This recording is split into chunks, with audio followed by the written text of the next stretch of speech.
جماعت کے بیت المال میں داخل کرائیں گے. کیا یہ حکم مناسب ہے؟ یہ صرف اتنا ہی نہیں ہے، کیونکہ بے شمار لوگ ہیں کہ جو صاحب نصاب ہے زکوٰۃ دیتے ہیں، لیکن ان کے رائٹ لیفٹ ان کے عزیز قارب دوست احباب ایسے ہیں کو زکوٰۃ دینا چاہتے ہیں. تو اس لیے اس کے اندر یہ بات بھی ہے کہ اگر میں 100 روپے زکوٰۃ جماعت کو جمع کراتا ہوں، ساتھ ہی میں ایک لسٹ بھی کہتا ہوں کہ میرے یہ 100 روپے فلاں فلاں کو دینے میں ان کو دینا چاہتا ہوں. جماعت اس کی اجازت دیتی ہے. کیا اس لیے بیشتر تو زکوٰۃ لوگ جس طرح تقسیم کرنا چاہتے ہیں کہ اس سے ایک ڈسپلن قائم ہو جاتا ہے. مولانا صاحب، کیا آپ یہ سمجھتے نہیں کہ اس ڈسپلن سے آپ جو اسلامی اصول ہیں ان سے تصادم کر رہے ہیں؟ مثلا مجبور کریں؟ نہیں، اس میں عوامی زکوٰۃ کو دیکھیں نا، اسلامی ریاست ہو، جس کو مرضی دیں. اسلامی ریاست ہو تو لوگ اسلامی ریاست کو دیں گے. آپ اسلامی ریاست ہیں، وہ تو میں کہہ رہا ہوں نہیں ہے نا. تو اگر وہ مجبور کرنے والی بات نہیں ہے تو جو اسلامی جماعت ہے، اسلامی تنظیم ہے، اس کو چاہیے کہ لوگوں کو ڈسپلین کرے. ہم لوگوں کے تمام تربیت بس چائنا اور ہے اور اسلام کے جو اصول ہیں وہ کچھ اور ہوں تو نہیں ہے. اور آپ کا خیال دیکھیں نا، ہم تو نماز تک کی رپورٹیں لیتے ہیں لوگوں سے، اور اس میں ایکچولی ریمائنڈر ہے، تذکیر ہے کہ وہ میری نمازیں 5 وقت کی ہو رہی ہیں، نہیں ہو رہی ہیں، تکبیر اولیٰ کے ساتھ ہو رہی ہیں، نہیں ہو رہی ہیں. اور کیا زکوٰۃ اور عشر کی جو رقم ہے یہ جماعت کے کاموں پر استعمال کرنا درست ہے؟ زکوٰۃ اور عشر کے جو استعمالات شریعت میں موجود ہیں ان میں سے جو استعمال جماعت کرتی ہے اس میں اس کی گنجائش ہے. یاد رہے کہ جماعت ایک سیاسی جماعت بھی ہے. ہاں، لیکن ہمارے تو کام ہر طرح کے ہیں. سیاسی جماعت بھی کیسے فرق ہماری سیاست کہ آپ نے جو میں نے آپ کو پیسہ دیا زکوٰۃ و عشر کا، کہاں آپ نے اسلامی مقاصد کے لیے استعمال کیا اور کہاں آپ نے سیاسی مقاصد کے لیے استعمال کیا. تو ذہن میں اس بات کو رکھیں کہ ہماری سیاست جو ہے وہ بھی اسلامی سیاست ہے، وہ کوئی غیر اسلامی یہ محض اقتدار کی یہ قبضہ گروپ والی سیاست نہیں ہے. ملک کے اندر دین کا غلبہ، ملک کے اندر انصاف اور عدل کا نظام، اگر یہ سیاست ہے تو یہ دین بھی ہے. اور نبی صلی اللہ علیہ وسلم نے سب کچھ کیا، ریاست بھی قائم کی. جب وہ ریاست قائم کر رہے تھے اور اس کے سربراہ تھے اور فیصلے کرتے تھے تو وہ غیر اسلامی غیر دینی رویے ان کے نہیں تھے، وہ بالکل عین دین تھا، عین اسلام تھا. لیکن اس سے قطع نظر میں آپ کے تشفی کے لیے بات اس کرنا چاہتا ہوں کہ زکوٰۃ کی جو مدات ہیں، زکوٰۃ انہی مدات میں صرف ہوتی ہے.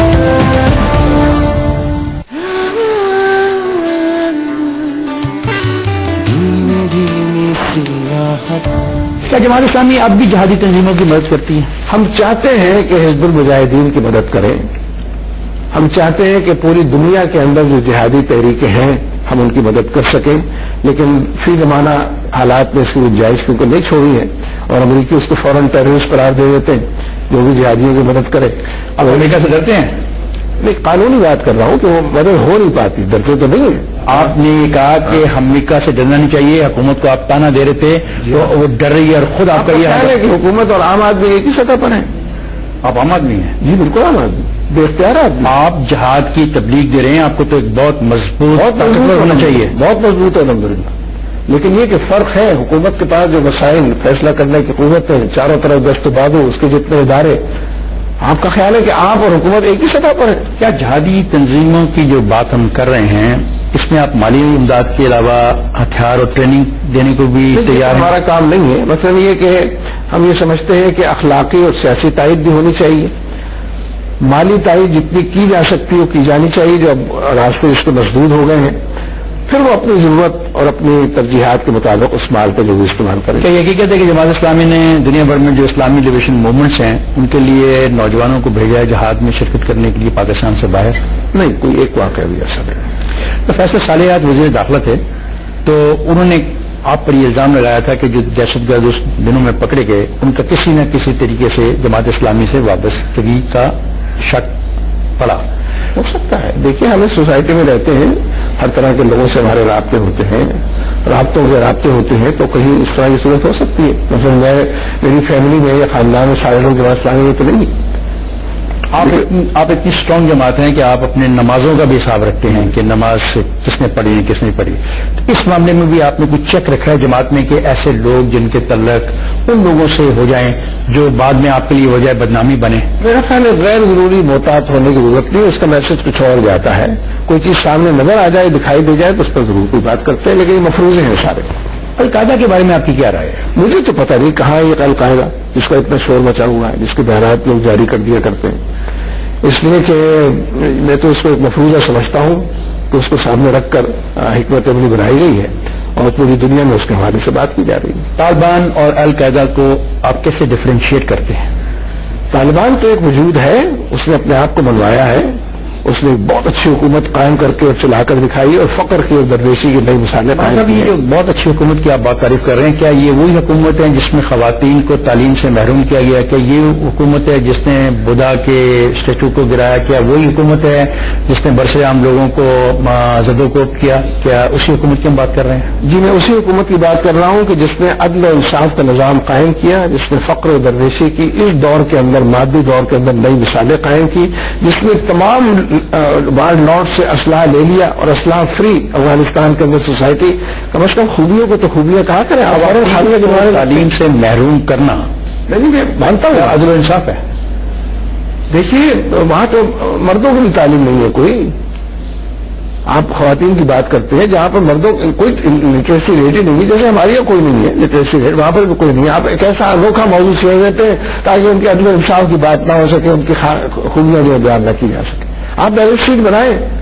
میرے نزدیک مسلمانوں کی تمام حکومتوں جو قائم ہے 56-57 ان میں سب سے بہتر حکومت تھی جو طالبان کی. مولانا مودودی نے کہا تھا کہ بھارت سے تعلقات کی موجودگی میں کشمیریوں کو اسلحہ فراہم کرنا اور لڑنے کے لیے آدمی بھیجنا جائز نہیں.